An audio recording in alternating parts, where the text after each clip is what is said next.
सूरत अल-अनकबूत आयत नंबर 45 ये विश्तम सिपारा अऊज़ु बिल्लाहि मिनश शैतानिर रजीम बिस्मिल्लाहिर रहमानिर रहीम उतलु मा ऊहिया इलैका मिनल किताबि व अक़िमिस सलात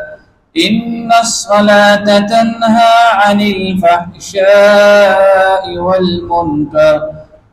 वलज़िक्रुल्लाहिल अकबर वल्लाहु यअलमु मा तस्नऊन सदक़ल्लाहुल अज़ीम।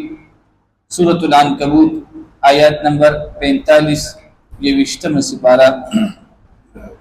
बतासुल आयत छी पदी माक़बल आखिरी आयतुनु के अल्लाह रब्बुल इज़्ज़त द हग़ क़ानून ज़िक्र उकलो कि अगीद अल्लाह ताला सर शिरक करो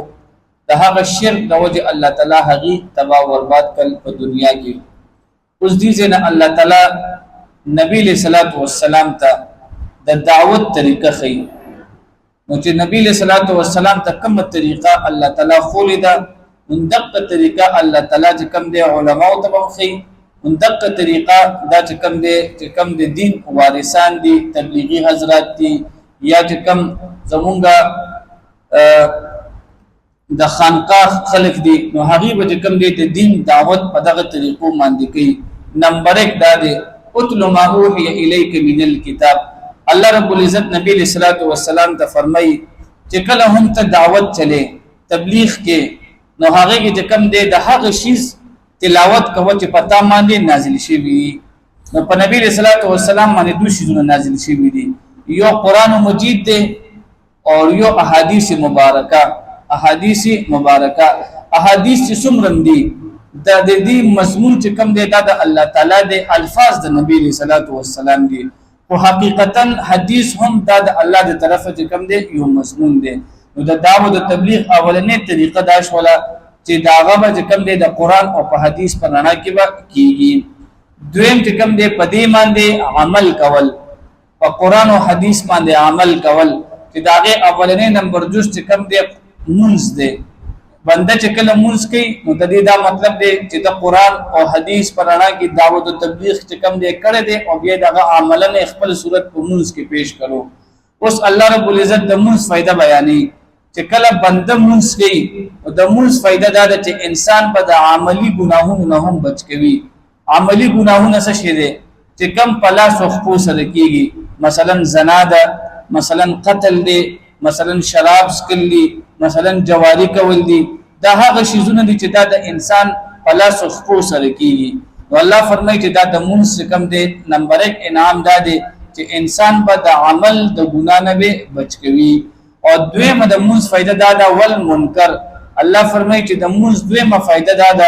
انسان به د هغه ګناهونو نه بچ کی چې هغه په جبه سره کیږي مثلا پاغه کې غیبت کول دي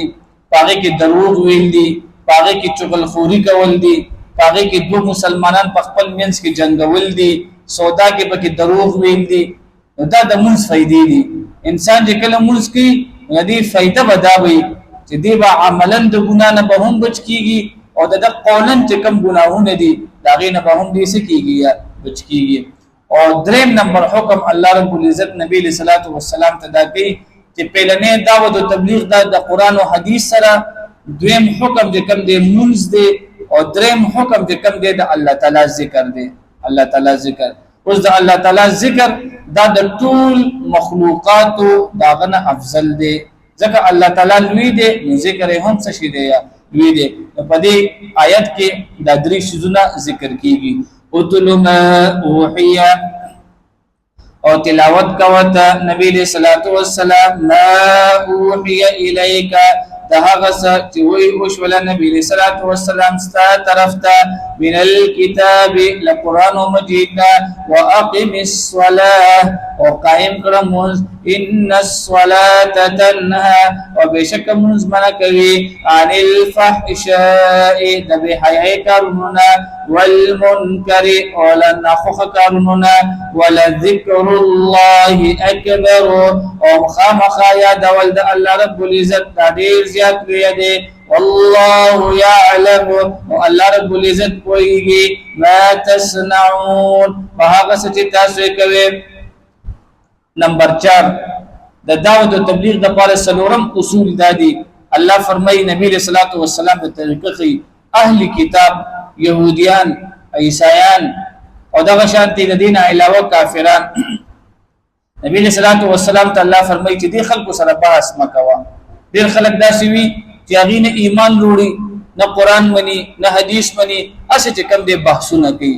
د دین چې کم دي صحیح طریقه چې انسان خاموشي اختیار کوي. تاسو وکړلی وي بهر په مارکیټونو کې کم دی انسان بناسوي نه به سره د قران علم وي نه به سره د حدیث علم وي او د کم دی په شریعت کې بحثونه کوي. مسلمان په خپل منځ کې بحثونه کوي. نو الله رب العزت نبی صلی الله علیه وسلم ته هدایت ورکړي چې اهلی کتاب سره کم دی مباحثه مکوا بحث سره مکوا. البته که چرته وسره ستاسو د مباحثه ضرورت پیښ شي داغي طریقه بداوي چې په صحیح طریقې وسره مباحثه کوا چې په قران کې کم احکامات دي په حدیثو کې کم احکامات دي د هغه پرانا کې کم دي اهل کتاب سره بحث کوا. او بیا وته کم دي دریم حکم الله دا فرمایي چې چرته بدی کې بعض خلک داسي دي چې هغه د مباحثین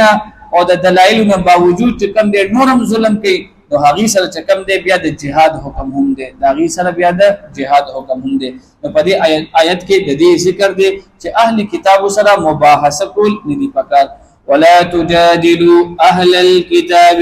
او بحث مکوي تاسو اهل الكتاب د اهل کتاب سره الا بالتي هي احسن مگر په داسې طریقې سره چې هغه ډېر خوي الا الذين ظلموا سوا د خلقونه چې ظالمان دي منهم لدوینا وقولوا او تاسو وای آمنا موږ ایمان لرو بالذي فهغس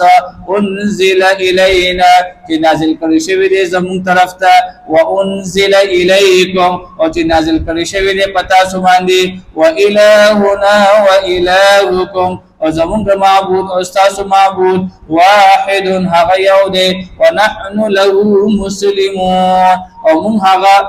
اور مون هم دغه د پاره مسلمون فرمان بردار یو وکذالک انزلنا اور دغه شان مونږ نازل کړو الیک نبی صلی الله علیه وسلم ستا طرف ته الکتاب قران مجید فالذين آتيناهم الكتاب پس هغه خلق چې ورکړي دي مونږ هغه د کتاب يؤمنون به هغه ایمان وروړي په قرآن مجید باندې ومن هؤلاء وزن الذين من يؤمن به هغه څوک چې ایمان وروړي په دې باندې وما يجحد بآياتنا ونکوي انکار زموږ د آیاتونو الا الكافرون مگر کافران. واخر دعوانا الحمد لله رب العالمين.